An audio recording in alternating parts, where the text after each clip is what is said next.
नमस्कार, आप देख रहे हैं सी न्यूज भारत। मैं हूं आपके साथ चंचल रस्तोगी। वक्त हो गया उत्तर प्रदेश बुलेटिन का। इस बुलेटिन में बात करेंगे बलिया की, जहां निर्बल इंडियन शोषित हमारा आम दल निषाद पार्टी के तत्वाधान में निकाली गई संवैधानिक अधिकार रथ यात्रा। देखिए पूरी रिपोर्ट।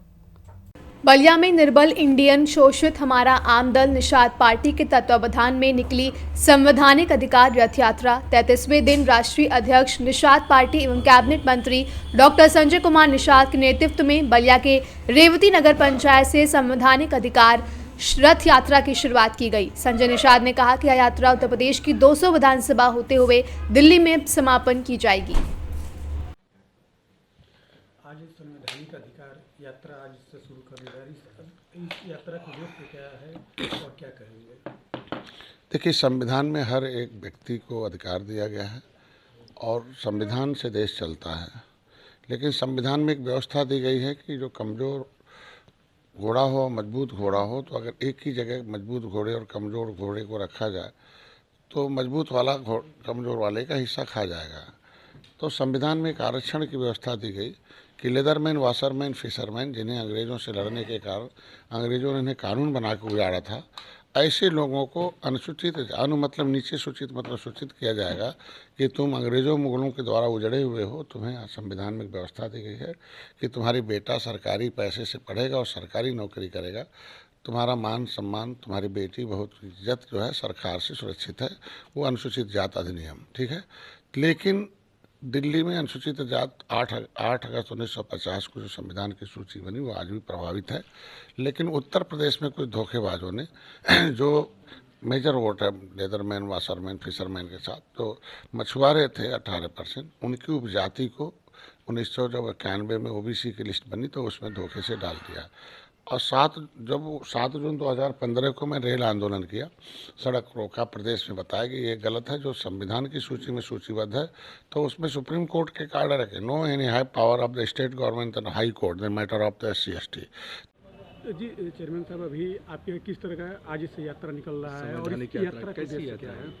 ये हम लोगों के कैबिनेट मंत्री माननीय डॉक्टर संजय निषाद जी द्वारा संवैधानिक अधिकार यात्रा की रैली निकाली है, जो लगातार 1 महीने से चल रही है और ये आज बांसडी विधानसभा में ये रैली संपन्न होनी है। क्या उद्देश्य क्या है इस रैली का? इसका मेन उद्देश्य जो है वो निषाद समाज के जो लोग हैं उनमें जागरूकता लाना है कि किस तरीके से उनके अधिकार को छीना गया है। जो संविधान में उनको अधिकार दिया गया था उनसे उनको वंचित रखा गया है और जब वो एक होंगे और एक साथ रहेंगे मिलके और तो कैसे वो अपने अधिकार को पा सकते हैं। ये कहाँ से कहाँ तक यात्रा? ये यात्रा रेवती से स्टार्ट होके और मनियर तक जाएगी। कितने की संख्या में लोग इस जुलूस में? लगभग 2,500-3 हज़ार से ऊपर की संख्या में लोग इस यात्रा में रहेंगे। बाइक जुलूस भी है? बाइक जुलूस भी है और कम से कम हज़ारों की संख्या में बाइक जुलूस में हैं लोग। ठीक है। बलिया से सी न्यूज संवाददाता आनंद दुबे की रिपोर्ट। आगे बात करेंगे एटा की, जहां भाजपा नेता ठाकुर भूपेंद्र सिंह ने अवागढ़ में किया नमो इलेक्ट्रिक व्हीकल का शुभारंभ। देखिए पूरी report. Uttar Pradesh cooperative bank Lucknow के डायरेक्टर ठाकुर भूपेंद्र सिंह द्वारा एटा टुंडला रोड स्थित लकी इंटरप्राइजेस नमो इलेक्ट्रिक व्हीकल का फीता काट कर शुभारंभ किया और बताया कि देश में आज बढ़ते प्रदूषण को नियंत्रित करने के लिए इलेक्ट्रिक व्हीकल की ही आवश्यकता है। देश के प्रधानमंत्री नरेंद्र मोदी भी प्रदूषण नियंत्रण को लेकर चिंतित हैं और बड़े स्तर पर चिंतन मनन किया जा रहा है और इलेक्ट्रिक व्हीकल सबसे अधिक महत्वपूर्ण भूमिका प्रदूषण नियंत्रण करने में निभाएगा। इस दौरान वरिष्ठ भाजपा नेता भूपेंद्र सिंह, एडवोकेट राकेश राजपूत, नागेंद्र प्रताप सिंह, राहुल बना, भल्लभ सिंह सहित तमाम गणमान्य लोग मौजूद रहे। एटा से सी न्यूज संवाददाता अजय अगरिया की रिपोर्ट।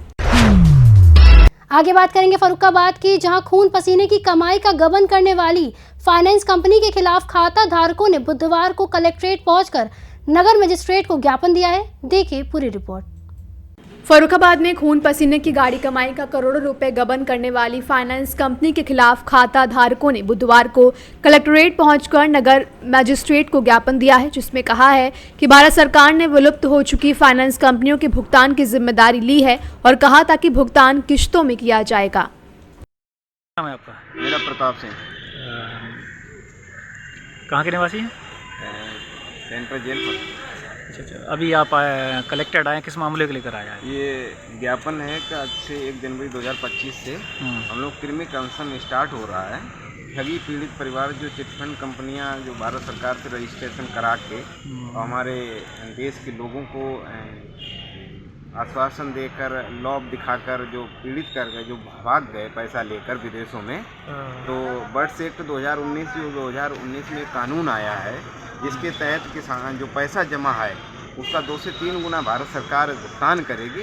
उस संबंध में इससे पहले भी कई बार ज्ञापन दिए जा चुके हैं। कौन कौन सी कंपनियां लेके भाग गई हैं? कंपनियां चाहे सारा हो, पल्स हो और JCC अभी चल रही ट्रेंड में, कई ब्रांचें उसकी खुली थी, ATM भी उसके थे, तो तमाम तरीके बैंकों की तरह काम किए और उनके CMD बीच में अचानक सूचना आ जाती है, भाग जाते हैं, तो सरकार ये जो देश के हमारे गेट खुल जाते हैं, लोग भाग जाते हैं, कैसे निकल जाते हैं। इस संबंध में ज्ञापन है कि जो बर्ड्स एक्ट 2019 है इसके तहत लोगों का पैसा भुगतान 180 दिन का समय है जो सरकार करेगी 2 से 3 जमा कर राशि का 2 से 3 गुना, और हमारे जो एजेंट्स हैं उनको पुलिस गलत तरीके से झूठे मुकदमों में कोई शिकायत कर दे तो भाई एजेंट ने अपने पास पैसा नहीं रखा, कंपनियों में जमा किया है। फर्रुखाबाद से सी न्यूज़ संवाददाता आदेश की रिपोर्ट। आगे बात करेंगे गाजियाबाद की, जहां के वैशाली क्षेत्र में स्थित नगर निगम पार्क में एक युवती के शव मिलने से भय का माहौल है। वहीं युवती की उम्र तकरीबन 25 साल बताई जा रही है। क्या है मामला, देखिए पूरी रिपोर्ट। गाजियाबाद के वैशाली क्षेत्र में स्थित नगर निगम पार्क में एक युवती के शव मिलने से भय का माहौल है। युवती की उम्र तकरीबन 25 साल बताई जा रही है। युवती के शरीर पर गंभीर चोटें भी हैं। बता दें, पुलिस से फिलहाल युवती के शव का पंचनामा भर बॉडी को पोस्टमार्टम के लिए भेजा है। वहीं युवती के फोटो को तमाम जगहों पर सर्कुलेट किया गया है। युवती की फिलहाल पहचान नहीं हो पाई है, लेकिन पुलिस का कहना है कि ऐसा प्रतीत होता है कि इस घटना को देर रात अंजाम दिया गया होगा।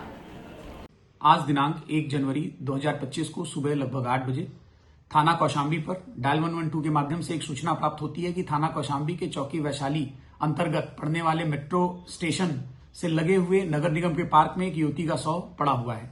तत्काल इस सूचना पर थाना कौशाम्बी जब मौके पर पहुंचती है तो यह पाती है कि युवती की उम्र लगभग 25 से 26 वर्ष के बीच में है और युवती के शरीर पर जाहिरा चोट के निशान हमें मिले हैं। तत्काल फॉरेंसिक टीम और डॉग स्क्वाड टीम को मौके पर बुलाते हुए शव का पंचायतनामा भरते हुए उसको पोस्टमार्टम हेतु भिजवाया गया है। इस घटना के अनावरण के लिए कुल 5 टीमों का गठन किया गया है। जल्दी इस घटना का अनावरण करते हुए आगे की वैधानिक कार्रवाई की जाएगी। गाजियाबाद से सी न्यूज़ संवाददाता राजेंद्र चौधरी की रिपोर्ट।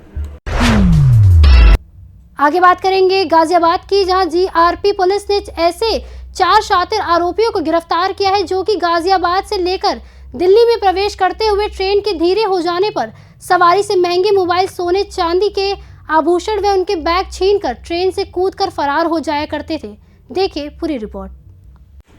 गाजियाबाद में GRP पुलिस ने ऐसे 4 शातिर आरोपियों को गिरफ्तार किया है जो कि गाजियाबाद से लेकर दिल्ली में प्रवेश करते हुए ट्रेन के धीरे हो जाने पर सवारी से महंगे मोबाइल, सोने चांदी के आभूषण व उनका बैग छीनकर ट्रेन से कूदकर फरार हो जाया करते थे। गिरफ्त में आए चारों आरोपी 20 से 24 साल की उम्र के हैं, लेकिन यह सभी नशे के आदी हैं। नशे का खुमार इनके सर चढ़कर जब बोला और नशे की लत को पूरी तरह करने में जब यह असफल हुए तो उन्होंने चोरी और छिनैती का काम शुरू कर दिया। इस गैंग के प्रमुख शिवम ने इन्हें बताया कि हम ट्रेन में चढ़कर जब ट्रेन की धीमी रफ्तार हो तो सवारी से चोरी कर और छिनैती करके उनका सामान लेकर चलती ट्रेन से कूद जाया करेंगे। जो सामान बेचकर हमें पैसा मिलेगा उससे हम अपनी नशे की लत को पूरा करेंगे। बता दें, गैंग के मुखिया के द्वारा बनाई गई रणनीति के तहत यह चारों तमाम चोरियां और छिनैती की घटनाओं को अंजाम दे चुके हैं। इनके पकड़े जाने से GRP पुलिस ने राहत की सांस ली है। उनका कहना है कि यह चारों अक्सर धीमी रफ्तार ट्रेन में सवारियों से सवारी का कीमती सामान चोरी कर लूट कर फरार हो जाया करते थे। इनके पास से लाखों रुपए के मोबाइल, सोने के आभूषण और एक लैपटॉप बरामद हुआ है। सर, आज गाजियाबाद थाना GRP पुलिस द्वारा ट्रेनों में लूट और चोरी करने वाले अभी तो गिरफ्तार किया है, क्या है पूरा? श्रीमान अपर पुलिस महानिदेशक रेलवे श्री प्रकाश जी के आदेशानुसार व श्री आशुतोष शुक्ला एसपी जीआरपी मुरादाबाद के निर्देशन में आज उस समय थाना जीआरपी गाजियाबाद की पुलिस एसएचओ श्री अनुज मलिक के नेतृत्व में उस समय बड़ी सफलता मिली जब 4 व्यक्तियों को कल दिनांक 31/12/2024 में रेलवे स्टेशन से गिरफ्तार किया गया है। इन अभियुक्तों के नाम मनीष, शिवम, अंकित और अजय हैं। इन सभी की उम्र 20 से 24 वर्ष के बीच में है। ये लोग नशा करने के आदी हैं और एनसीआर क्षेत्र में गाजियाबाद दिल्ली बॉर्डर पर जब भी ट्रेन धीमी होती थी तो ये लोगों को टारगेट करके उनके बैग, पर्स, मोबाइल चुरा लेते थे। इन अभियुक्तों से काफ़ी मात्रा में ज्वेलरी, 12 मोबाइल फ़ोन, 1 लैपटॉप बरामद हुआ है, जिनसे हमारी 6 घटनाओं का अनावरण हुआ है। इसकी कुल कीमत करीब 5,70,000 रुपये इसकी कुल कीमत है जो इनसे माल बरामद हुआ है। इन सभी से पूछताछ में इसमें शिवम का अभी तक आपराधिक इतिहास सामने आया है। अन्य अभियुक्तों के बारे में आपराधिक इतिहास के बारे में जानकारी की जा रही है। ये सभी नई उम्र के लड़के हैं। नशा आदि और मौज करने के हिसाब से ये लोग चोरी वगैरह करते थे और ट्रेनों में चोरी करके सामान बेच के उससे ऐश करते थे। लगभग कितना समय से कर रहे थे? ये पिछले 6 माह से इस कार्य को कर रहे थे और इनसे हमारी 6 घटनाओं का वर्कआउट हुआ। तो आपराधिक रिकॉर्ड सिर्फ एक शिवम का निकला है और बाकी किसी का नहीं है? अभी तक शिवम का रिकॉर्ड सामने आया है, बाकियों के बारे में जानकारी की। गाजियाबाद से सी न्यूज संवाददाता राजेंद्र चौधरी की रिपोर्ट। आगे बात करेंगे गाजियाबाद की, जहां बीजेपी विधायक नंद किशोर गुर्जर पहुंचे डीएम कार्यालय, सिटी मजिस्ट्रेट को दिया ज्ञापन। क्या है मामला, देखिए पूरी रिपोर्ट। गाजियाबाद में बीजेपी विधायक नंदकिशोर गुर्जर पहुंचे डीएम कार्यालय, सिटी मजिस्ट्रेट को ज्ञापन दिया है। महिलाओं का आरोप है कि बीजेपी सरकार में बीजेपी पार्टी के पदाधिकारी महिलाएं घूम रही हैं। पीड़ित एक महिला बागपत जिले के महामंत्री, दूसरी महिला गाजियाबाद जिले की टीम में उपाध्यक्ष है। वहीं दोनों का आरोप उनके साथ हुई बदसलूकी पुलिस ने नहीं की कोई भी ठोस कार्रवाई, उल्टा उन्हें ही फंसाने के लिए काम किया जा रहा है। वहीं विधायक ने पुलिस अधिकारी पर आरोप लगाए हैं। सुनिए उन्होंने क्या कुछ कहा है। सुप्रीम कोर्ट का स्पष्ट कहना है कि ये तो महिला हैं, पार्टी की जिले की महामंत्री हैं, दूसरी जिले की उपाध्यक्ष हैं। उनके साथ ये हुआ, वहां पथराव होता रहा, पुलिस की हिम्मत जाने की नहीं हुई, रात में वहां गई।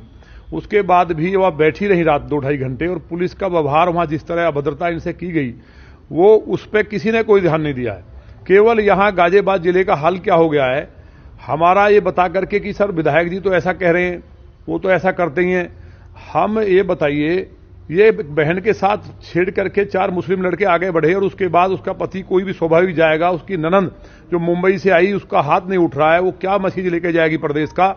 और ये बहन जो दूसरी हमारी है, इनके साथ भारतीय जो हैं, ये बेचारी इनका कुंडल छीन के ले गए। अब तक एफआईआर दर्ज नहीं और ऊपर से एक बयान आता अधिकारी का कि साक्ष्य पर नहीं मिला है, कि मतलब बलात्कार हो जाएगा तब साक्ष्य मिलेगा छेड़छाड़ का, या कपड़े फट जाएंगे। बेशर्मी की हद पुलिस ने पार कर दी है। ऊपर का अब मैं नहीं कहूंगा क्योंकि बात आ जाएगी, ऊपर के एक अधिकारी ने मना किया कि इसमें एफआईआर नहीं करनी है। एफआईआर अधिकार है व्यक्ति का, उसको आप अगर नहीं कोई प्रमाण मिलता तो आप उसमें एफआईआर लगा दें। ये कौन सी बात है? पहली बार हम ये देख रहे हैं गाजियाबाद जिले में केवल क्राइम कैसे हो, बेटियों के कुंडल छीन लिए जा रहे हैं खुलेआम, अपराधी उनको रोज दुराचार हो रहे हैं, एफआईआर नहीं लिख रहे। आज ही 4 बेटी मेरे पास आई हैं जिनके साथ बलात्कार हुआ है, कल आपके सामने पेश कर दूंगा वो भी। तो उनके साथ बलात्कार हो गया, चक्कर काट रही हैं और केवल किस लिए कि हम गाजियाबाद में जमे रहें और यहां ईमानदार बन रहे हैं। मेरे पास 10 प्रमाण है कम से कम डायरेक्ट पैसे लेने के, यहां जो सबसे बड़े अधिकारी अपने आप को मानते हैं। क्या नाम आपका और क्या घटना आपके साथ हुई है? मेरा नाम सरिता चौधरी है। मैं भारतीय जनता पार्टी की मेन बॉडी की जिला महामंत्री हूं और बाल कल्याण समिति में सदस्य हूं। क्या घटना घटित हुई आपके साथ? मेरे साथ जो घटना हुई है, मैं अपने घर के दरवाजे पे खड़ी थी, 3-4 गुंडे टाइप के लड़के आए, वो मुझे छेड़ के भागे। सामने मेरी ननद खड़ी थी घर के सामने ही, वो हमारे पास घूमने आई हुई थी बम्बई से, और हमारी पड़ोसन जो हैं सामने घर के, उनसे बात कर रही थी जो मेरे साथ में है ये। तो जब उन्होंने छेड़ा तो मैं ज़ोर से चिल्लाई, तो मेरी ननद ने और इन्होंने साथ में देखा कि क्या बात हुई है, और मैंने अपने हस्बैंड को आवाज़ लगाई ऊपर से। तो मेरी ननद भी उनके पीछे भागी कि कौन है करके, तो उन्होंने मेरी ननद को धक्का दे दिया। वो ज़मीन के बल गिरी, उनका एक हाथ उठ भी नहीं रहा है। ये मेरी ननद को उठाने भारती गई और उनके पीछे जैसे चली कि क्या मतलब, सब हैरान हो गए कि हुआ क्या है। तो एक लड़का आया और उनके कान का कुंडल खींच के ले गया भारती का। जब तक मेरे हस्बैंड आए वो उनके पीछे पीछे भागे, तो आगे चौक पे चल के वहाँ वो लड़के मिले। एक झगड़ा पहले से वहाँ चल रहा था, तो उन्होंने उन्हीं की लाठी उठा के और उस लड़के की तरफ करी कि यही है, कौन है। इतना कहते ही सारे मुस्लिम जितने भी वहाँ थे उन्होंने अकेले को घेर लिया और उन पर जानलेवा हमला किया। वो पूरा जब वापस घर उनको लेकर लोग आए तो वो खून से लथपथ थे। इसकी शिकायत नहीं की आपने पुलिस में? मैंने शिकायत की, लेकिन पुलिस का व्यवहार हमारे प्रति बिल्कुल भी ठीक नहीं था। वहाँ किसी और झगड़े से उसको जोड़ने का प्रयास किया, हमारे साथ अभद्रता की। जिस तरीके से एक महिला के साथ व्यवहार करना चाहिए, हम रात के 2:30 बजे तक वहाँ बैठे रहे, लेकिन हमारी कोई सुनवाई नहीं हुई। आप भारतीय जनता पार्टी में पदाधिकारी हैं, आपके साथ ये घटना हो गई है और आपकी पुलिस आपकी नहीं सुन रही, आपका ये कहना है। आप गाजियाबाद डीएम के कार्यालय पहुंची है, वहाँ पर ज्ञापन दिया है, क्या मांग करती हैं आप मुख्यमंत्री योगी आदित्यनाथ जी से? मैं ये मांग करती हूँ, मैंने योगी आदित्यनाथ जी के लिए आज एक ज्ञापन पत्र दिया है सिटी मजिस्ट्रेट सर को, कि मेरी जो FIR है वो भी दर्ज नहीं की गई। मैं इतनी पीड़ा में हूँ कि उल्टा हमारे ही ऊपर, मेरे पति के ऊपर एक मुकदमा दर्ज कर दिया गया, वहाँ जो पहले से झगड़ा चल रहा था उसको जोड़ करके। तो मेरी मुख्यमंत्री जी से ये अपील है कि मेरी सुनवाई हो, मुझे न्याय मिले और जो दोषी हैं उन पे FIR करी जाए, और जो मेरे पति के ऊपर मुकदमा लगा है वो मुकदमा हटना चाहिए, जो कि बिल्कुल गलत है। और जो अपने यहाँ के माहौल हमारे यहाँ का इतना बिगड़ चुका है, इतना ख़राब हो चुका है कि लड़कियाँ खड़ी नहीं हो सकती हैं, चौराहे से नहीं निकल सकती हैं, तो वहाँ के माहौल को ठीक करा जाए, वहाँ शांति बनाएं। जिस तरीके का माहौल है वहाँ लड़कियाँ बोलती भी नहीं। मैं पढ़ी लिखी हूँ, जागरूक हूँ, इसलिए मेरे साथ ये घटना हो गई तो मैं आगे बढ़ के बोल रही हूँ। लेकिन वहाँ की जो बहनें हैं, जो महिलाएं हैं, वो बेचारी इतनी त्रास्त हो गई कि भाभी जब आपके साथ ये घटना हो गई तो हमें तो यहाँ पे ये लोग रहने भी नहीं देंगे। तो कहीं ना कहीं ये मेरी लड़ाई नहीं है, ये लोनी विधानसभा की समस्त महिलाओं की लड़ाई है, जिसके लिए मुझे न्याय चाहिए। और मुझे यकीन है कि हमारे मुख्यमंत्री जी सबकी सुनते हैं और मुझे न्याय जरूर दिलवाएंगे। गाजियाबाद से सी न्यूज़ संवाददाता राजेंद्र चौधरी की रिपोर्ट। फिलहाल इस यूपी बुलेटिन में बस इतना ही। देश दुनिया की तमाम बड़ी खबरों के लिए आप देखते रहिए सी न्यूज़ भारत।